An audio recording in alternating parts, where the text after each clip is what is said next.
नमस्कार मित्रांनो, स्वागत आहे तुमचं आताच्या ब्रेकिंग न्यूजमध्ये।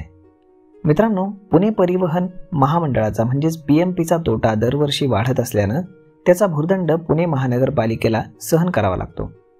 पीएमपीला होणाऱ्या तोट्यातील 60% रकमेची भरपाई महापालिका देते।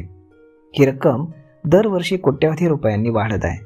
त्यामुळे महापालिकेकडून पीएमपीची तिकीट दरवाढ केली जावी अशी मागणी केली जाणार असल्याचं अधिकाऱ्यांनी सांगितलंय।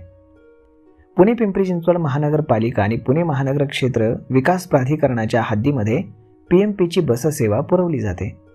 पीएमपीच्या ताफ्यामध्ये 2100 बस असून त्यापैकी सुमारे 450 नादुरुस्त आणि अन्य कारणांनी बस डेपोमध्ये असतात, तर सुमारे 1650 बस या रोज प्रवासी सेवेसाठी उपलब्ध असतात।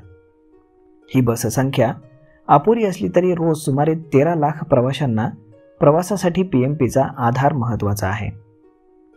पीएमपीतील कर्मचाऱ्यांचे पगार, निवृत्ती वेतन, सीएनजी गॅस, भाडे कराराच्या बसचं भाडं ठेकेदारांना देणं या अन्य कारणानं दरवर्षी जो काही खर्च आहे तो 1400 कोटी रुपयांपेक्षा जास्त आहे, तर उत्पन्न केवळ 700 ते 750 कोटी रुपयांच्या आसपास। पीएमपीच्या उत्पन्नापेक्षा हा खर्च तब्बल 50% जास्त आहे।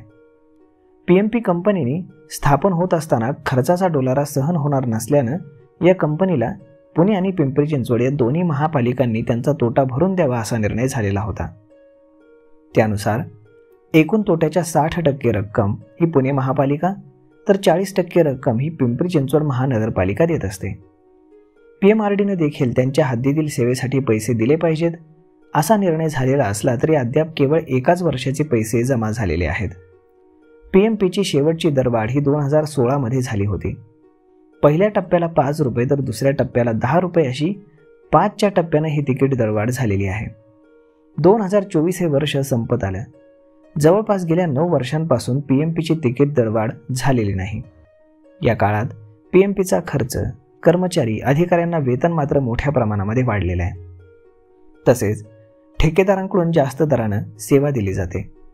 त्यामुळे हा तोटा भरून काढण्यासाठी महापालिकेच्या संचालनातील तूट भरून काढण्यासाठी चा जो हिस्सा आहे तो दरवर्षी वाढतोय। पुणे महानगरपालिकेचा खर्च देखील दरवर्षी वाढतोय, तर उत्पन्नाला मात्र मर्यादा आहे। पीएमपीची तिकीट दरवाढ केल्यास त्याचं उत्पन्न वाढून महानगरपालिकेवरती भार काही प्रमाणामध्ये कमी होऊ शकतो आणि त्यामुळे पीएमपीच्या संचालक मंडळाच्या बैठकीमध्ये हा विषय चर्चेला घेतला जाणार असल्याची माहिती अधिकाऱ्यांनी दिली। तर मग मित्रांनो, अशा पद्धतीनं पीएमपीचा वाढता तोटा आता कमी करण्यासाठी तिकीट दरवाढ अटळ आहे। तर पुण्यातील नागरिकांना हा मात्र शॉक असू शकतो। तर मित्रांनो, ही माहिती, हा व्हिडिओ तुम्हाला कसा वाटला हे तुम्ही आम्हाला कमेंट करून नक्कीच सांगा।